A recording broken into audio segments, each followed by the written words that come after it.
Shalom. Jangan meremehkan perkara yang dianggap kecil.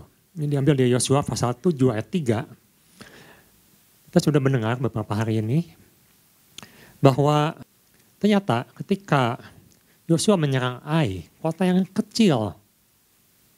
Nanti kita bisa lihat kira-kira berapa banyak prajurit yang ada di Ai itu.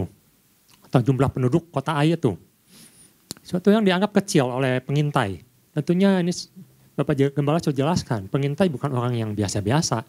Orang yang punya kualitas dan dia menyimpulkan cukup 3.000 orang kirim. Tetapi kita mencatat suatu yang kecil ini bisa mengalahkan atau melemahkan orang Israel yang berjumlah hampir jutaan itu. Jadi kita perlu berhati-hati tentang hal yang sesuatu yang mungkin satu yang kecil, tetapi ini berpengaruh besar dalam kehidupan kita. Memang kadang-kadang satu yang kecil ini kita anggap sepele, kita anggap biasa. Contohnya di Indonesia ini satu yang kecil mengenai waktu. Orang Indonesia sangat terkenal di sini dengan sebutan jam karet. Jadi molor, janji jam 7 datang jam 8. Sudah dianggap biasa di sini. Tetapi coba kalau ibu bapak, saudara ketemu dengan orang Jepang. Oh itu berbeda sekali. Kalau mereka janji jam 8, kita jam 8 belum datang mereka sudah cemberut. Karena mereka punya kebudayaan yang berbeda. Bagi mereka waktu itu sangat penting. Tepat waktu itu yang mereka lakukan. Jadi kita ini sering melakukan hal-hal yang kita anggap remeh. Kita anggap gampang. Tetapi yang menjadi masalah kalau kita berhadapan dengan Tuhan. Tuhan anggap ini sesuatu yang penting, sesuatu yang besar. Tapi kita anggap kecil. Seperti apa yang dilakukan orang Israel. Ya, anggap kecil, anggap remeh. Sehingga Tuhan katakan, Tuhan tidak menyuruh menyerang kota Ai dengan cara seperti itu. Dan mereka baru disadarkan kembali. Ada sesuatu. Ternyata yang mereka anggap kecil tetapi itu terselubung. Atau belum disingkapkan. Mengapa mereka bisa kalah saat itu. Tuhan Yesus sendiri sering mengatakan sesuatu yang kecil tapi penting seperti contohnya ragi. Karena ragi ini kalau sudah masuk dalam satu adonan, maka semuanya akan berubah. Hanya satu hal yang kecil bisa merusak semuanya. Tuhan Yesus juga sering memakai kata benih, sesuatu yang kecil. Tapi kalau ditanam jadi sesuatu yang besar, sesuatu yang pohon yang bisa menaungi burung-burung. Jadi kecil ini memang sesuatu yang perlu kita perhatikan khususnya di pesan Tuhan kali ini. Jangan sampai kita luput memperhatikan hal yang kecil ini. Mari kita lihat Simson, seorang yang luar biasa kuat. Bagaimana dia bisa jatuh? Apakah ketika dia melawan disebut yang dicatat dalam Alkitab 1.000 orang Filistin, semua dibabat habis hanya dengan pakai tulang rahang keledai. Habis 1.000 orang dengan lawan satu orang. Tetapi kita tahu dan kita sadar Simson itu jatuh di tangan satu orang perempuan yang mungkin kekuatannya tidak seperseribu Simson. Perempuan yang bernama Delilah. Bagaimana dia menggunakan tipu daya. Dan itu bisa menghancurkan Simson. Seorang pahlawan yang begitu kuat dan mungkin sampai saat ini kita belum bisa menemukan orang yang sekuat Simson. Seperti yang dicatat Alkitab. Begitu luar biasa. Jatuh di tangan seorang perempuan yang lemah, yang dianggap kecil, yang dianggap tidak ada apa-apanya. Nah, pagi hari ini kita akan sama-sama belajar. Ternyata ada hal-hal penting yang menurut Tuhan ini penting. Yang kita harus pegang atau kita lakukan. Yang pertama, saya beri judul perkara yang dianggap kecil atau perkara kecil bisa menghancurkan keluarga.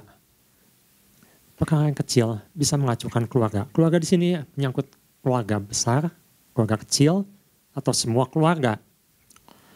Dasarnya saya ambil dari Yosua pasal 7 ayat 1. Di situ katakan, tetapi orang Israel berubah setia dengan mengambil barang-barang yang dikhususan itu.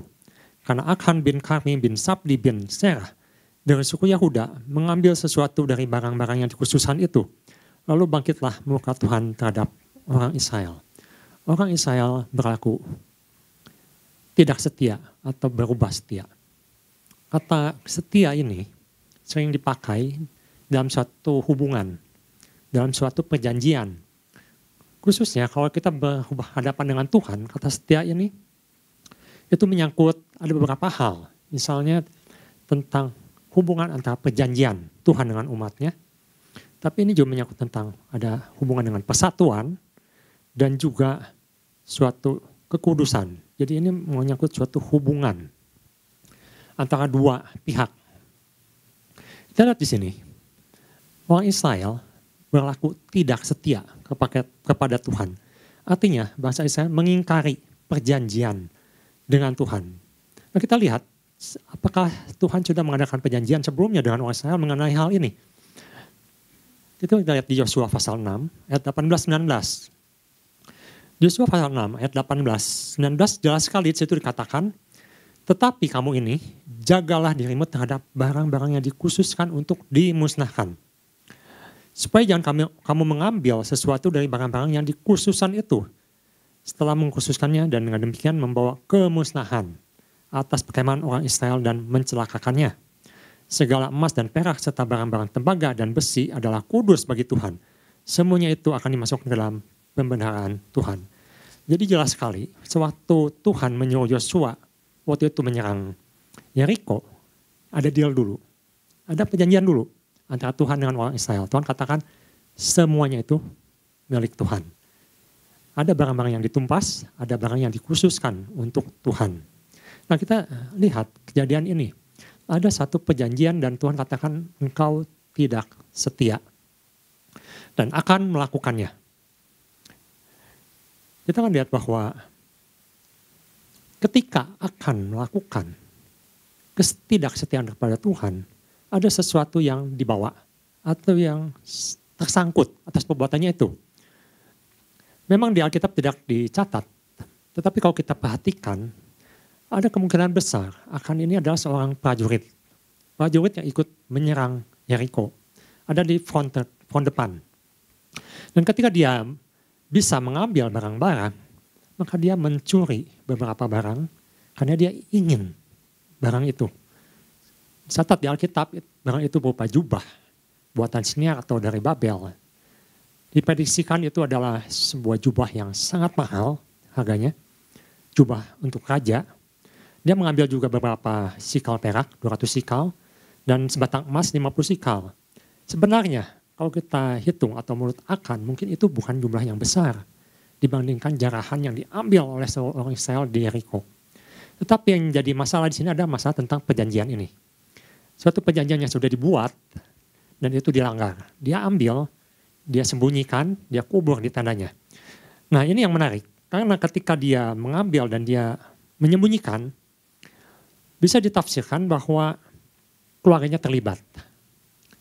Jadi keluarganya sama-sama tahu, keluarganya sama-sama menginginkan barang itu. Ini banyak sekali yang penafsir juga yang menafsirkan bahwa kemungkinan besar keluarganya terlibat. Karena ketika Tuhan menghukum, di situ dikatakan seluruh keluarga akan dihukum mati. Jadi ada keterlibatan keluarga. Satu orang yang membuat dosa, satu orang yang mengingkari perjanjian, membawa semua keluarganya terbawa. Membawa keluarganya semua mendapat musibah. Dan lebih parahnya lagi, satu orang yang membuat salah, membuat satu bangsa menjadi salah. Nah, ini menarik karena ternyata ini juga nyangkut atau sebenarnya apa yang kita alami di zaman sekarang. Ada satu buku yang dikarang oleh seorang pastor, dia seorang pastor motivator dan juga seorang kanseler, namanya Bapak Timothy Keller. Dia baru meninggal bulan lalu. Dia banyak menulis juga tentang pernikahan. Salah satu bukunya judulnya The Meaning of Marriage. Nah, dia katakan atau di situ ada data yang dia sampaikan. Dia katakan begini, menurut data yang dia dapatkan, perceraian itu sekarang ini sudah berkali-kali lipat dibandingkan dengan apa yang terjadi di tahun 1960. Tahun 1970, 89% dari suatu kelahiran seorang anak itu didapatkan dari suatu pasangan yang berbeda, maksudnya laki dan perempuan, suatu pasangan yang menikah. Tetapi sekarang hanya ditemukan kurang lebih 60%. Jadi sisanya yang 40% itu ada bukan pasangan yang menikah. Tahun 60 katanya, 72% itu orang umumnya menikah. Ini data diambil dari Amerika Serikat. Tapi ini mungkin bisa memberikan satu gambaran apa yang terjadi saat ini. Tetapi tahun 2008 hanya ditemukan 50% orang yang menikah, maksudnya resmi menikah. Dan 30 tahun terakhir ini katanya setengah dari orang-orang dewasa itu living together atau hidup bersama tanpa pernikahan. Di mana sekitar tahun 1960 hal ini boleh katakan tidak terjadi. Jadi bisa dibandingkan dari tahun 60 sampai sekarang ini terjadi degradasi yang begitu jauh.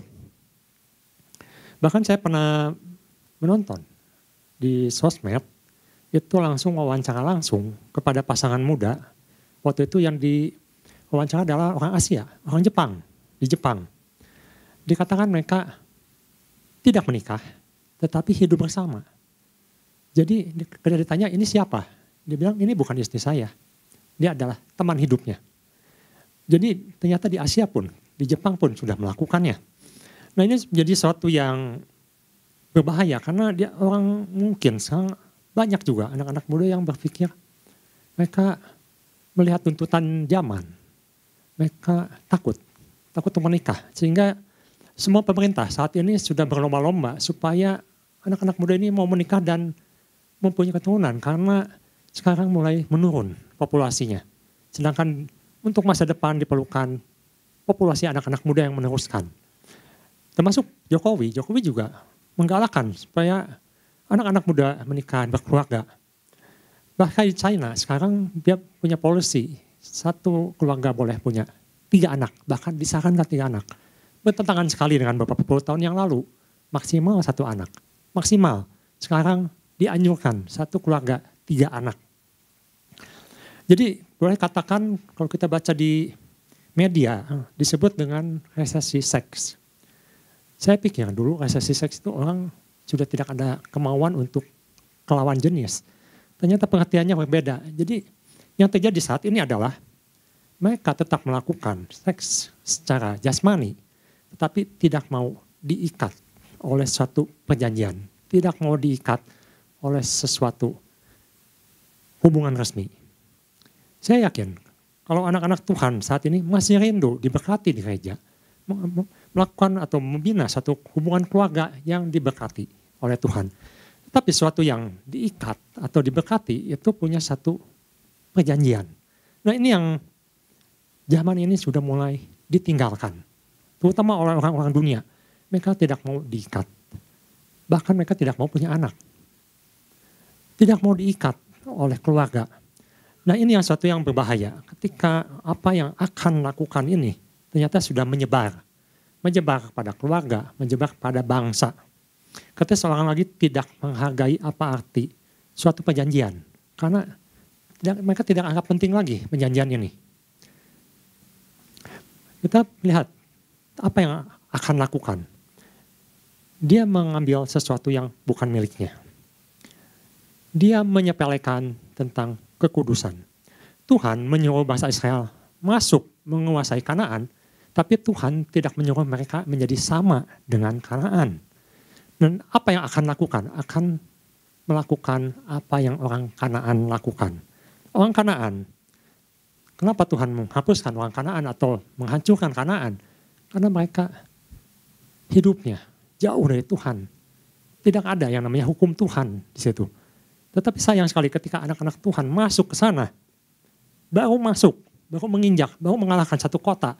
Satu hal ini sudah dilakukan.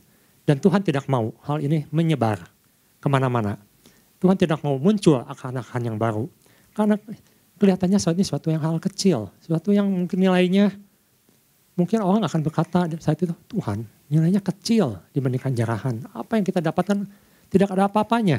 Tetapi suatu perjanjian yang Tuhan lakukan, itu nilainya besar di mata Tuhan. Bukan dilihat cuma dari kuantitas, tetapi dari suatu perjanjian. Suatu komitmen. Kita kembali pada tentang keluarga ini. Berapa banyak orang saat ini misalnya datang ke Gunung Kawi, minta berkat di sana. Dan kita sering sekali mendengar apa yang terjadi ketika seorang minta berkat pada kuasa-kuasa gelap. Bukan hanya dia yang terdampak, tetapi seluruh keluarganya terdampak. Semua mendapatkan hasil kejahatannya. Nah, kita perhatikan kalau sesuatu yang mungkin kita anggap kecil atau anak-anak muda sekarang mungkin ya banyak yang berpendapat seperti itu karena ini sudah merupakan satu tren sekarang. Kita kembali kepada Kejadian 2, pasal 20b. Ketika Tuhan menanya pada Adam, apakah Adam menemukan pasangan yang sepadan atau seimbang? Maka Adam katakan, tidak ada. Maka Tuhan menyediakan. Tuhan menyediakan apa yang sepadan dengan Adam. Dan diciptakan Hawa. Di Kejadian 1 pasal 28, ketika mereka sudah disatukan, maka Allah di situ katakan memberkati mereka. Ada satu ikatan, ada suatu perkawinan yang kudus antara Adam dan Hawa. Jadi di sini Tuhan menekankan ada sesuatu yang kecil yang mungkin tidak dianggap di sini, yang agak kurang diperhatikan oleh orang Israel. Itu mengenai satu perjanjian, kedua mengenai satu kekudusan, satu pemisahan di mana Tuhan ingin memisahkan umatnya dengan dunia. Memang mereka masuk menguasai suatu negara, suatu wilayah yang luar biasa. Tetapi Tuhan tidak mau mereka masuk di dalamnya, hidup di dalamnya. Karena itu Tuhan di sini sangat jelas mengatakan kamu bukan Kanaan, kamu masuk Kanaan. Dan kamu mempunyai perjanjian. Ada hal-hal yang harus diperhatikan. Yaitu mengenai perjanjian, mengenai kekudusan, dan mengenai persatuan. Karena apa yang mungkin kita lakukan sesuatu yang kecil, tapi itu jahat di mata Tuhan, itu akan berdampak, itu akan menyebar, itu akan mempengaruhi, terutama keluarga kita, bahkan jemaat, bahkan bangsa.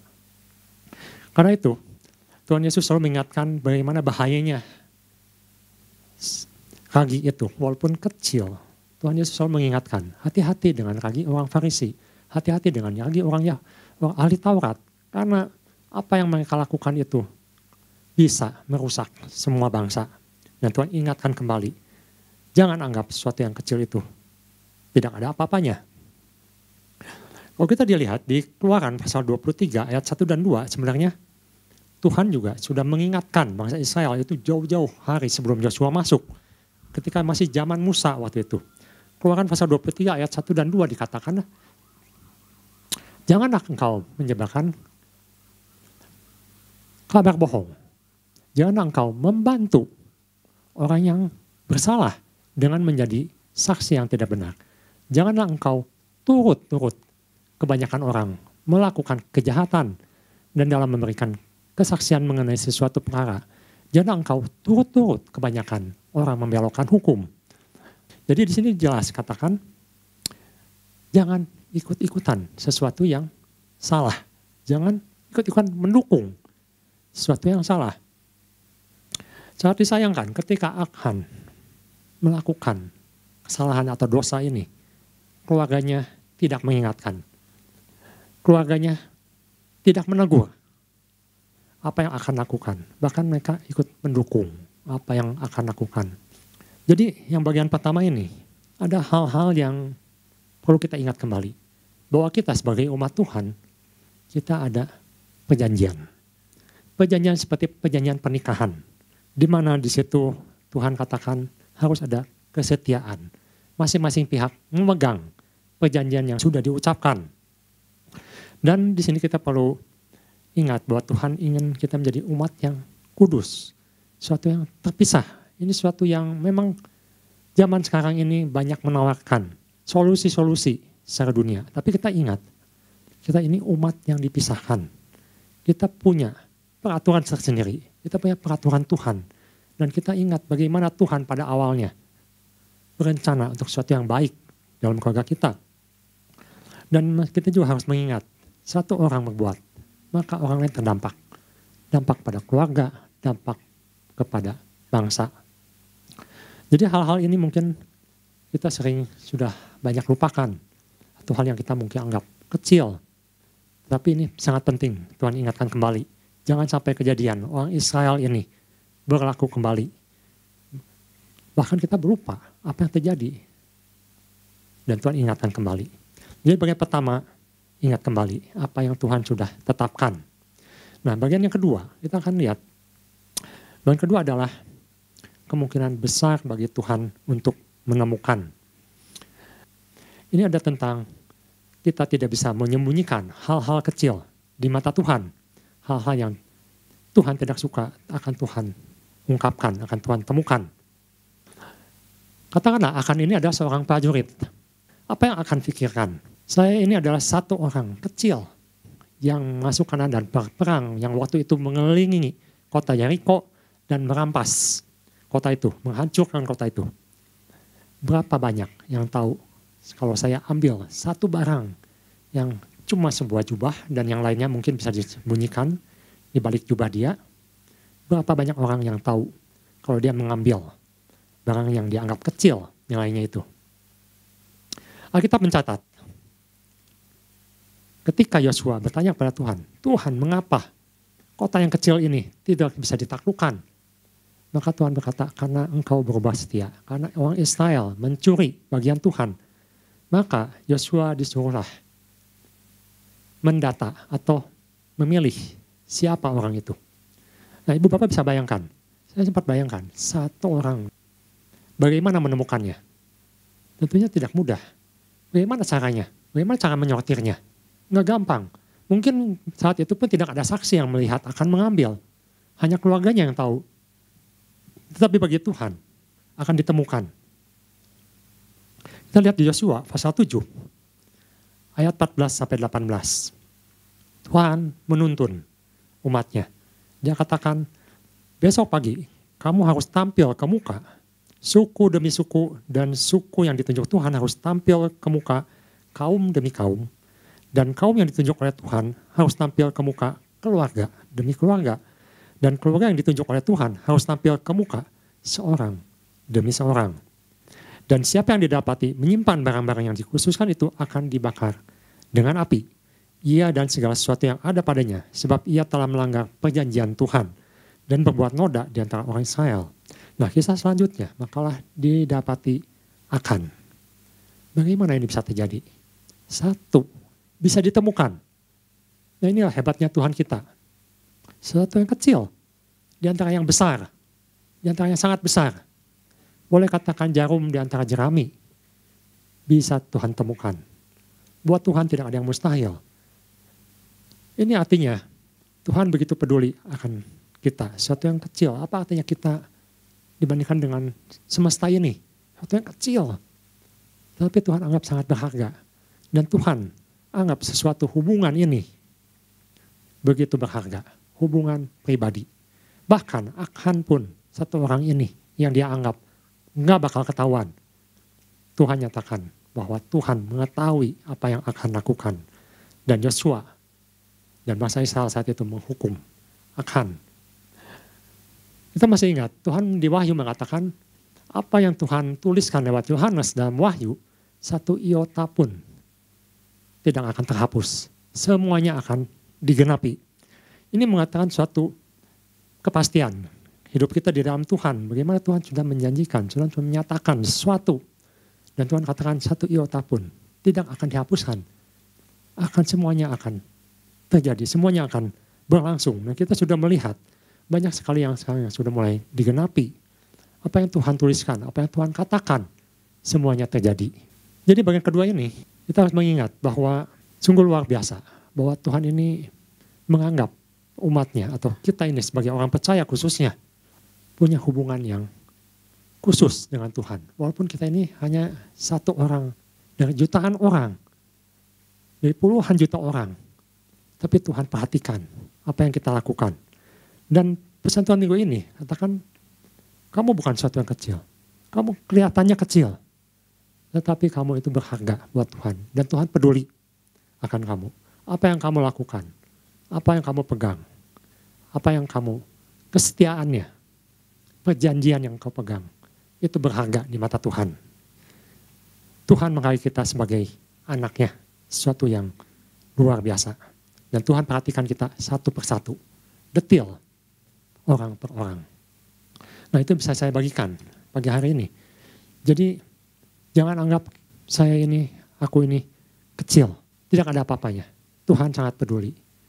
Selama kita menjadi anak Tuhan, mau berhubungan dengan Dia, mau membina hubungan, mau memegang perjanjian, menjadi satu kesatuan di dalam Tuhan, maka kita akan melihat apa yang Tuhan lakukan adalah sesuatu yang besar dalam hidup kita. Tuhan punya rencana yang besar. Dan melalui apa yang terjadi, melalui Yosua khususnya, Yosua 7 ini, kita belajar supaya kita menghargai dan kita pegang teguh setiap perjanjian yang apa yang Tuhan sudah ucapkan, apa yang Tuhan sudah janjikan dalam kehidupan kita. Dan percayalah semuanya ini akan terjadi. Karena Tuhan tidak pernah ingkar akan janjinya. Sekian firman Tuhan, Tuhan Yesus memberkati.